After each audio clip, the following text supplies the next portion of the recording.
Bonjour à toutes et à tous, bienvenue sur la chaîne. Aujourd'hui, j'ai envie de me refaire un petit Tim Burton, parce que je me suis trouvé ce petit coffret là en Blu-ray sur Amazon.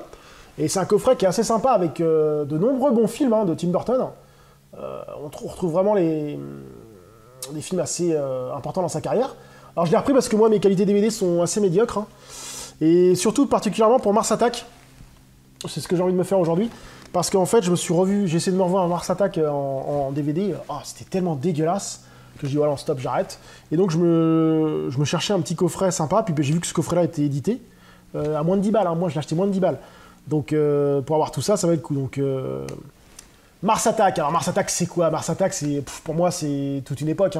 Toute une époque des années 90 où Tim Burton était à l'apogée de son cinéma et il nous avait fait un film complètement déjanté de mémoire, avec des extraterrestres qui arrivent sur Terre et... C'était rien que ça, c'était énorme. Ils tirent avec leur laser. Oh, j'ai des souvenirs assez marrants de ce film-là. Donc on va relire un peu le synopsis.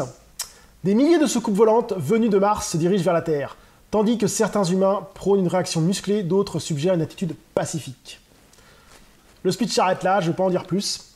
Donc moi j'ai un très bon souvenir de ce film, une bonne partie de rigolade. On va voir si c'est toujours le cas. C'est parti pour Mars Attack. Later. Donc je viens de me finir Mars Attack, toujours aussi bon, toujours un film vraiment marrant, vraiment sympa, complètement déjanté. On se retrouve avec des extraterrestres complètement débiles, qu'on ne comprend pas d'ailleurs, et à chaque fois ça m'a toujours fait rigoler. Donc avec des humains un peu teubés, Jack Nicholson joue dedans, d'ailleurs il y a vachement d'acteurs connus, Il y a Jack Nicholson, il y a je me rappelais plus qu'il y avait Michael J. Fox. Pierre Brosnan non plus, je me rappelais plus qu'il était dedans. Même Danny DeVito, je me rappelais plus qu'il était dedans aussi. Tom Jones, Tom Jones, je me rappelais plus qu'il était dedans non plus. Enfin il y a toute une brochette d'acteurs. Et au début, on a l'impression de partir sur un film qui est un peu plus sérieux, avec les extraterrestres qui arrivent et tout ça, ça fait un peu sérieux. Puis à un moment ça part en vrille et là ça devient du grand n'importe quoi. Et on passe un moment, 1h30 de conneries, de folie, de délire, qui valent vraiment le détour. A-t-il bien vieilli en 2022? Oui. Oui, franchement, les effets spéciaux sont pas si dégueulasses que ça.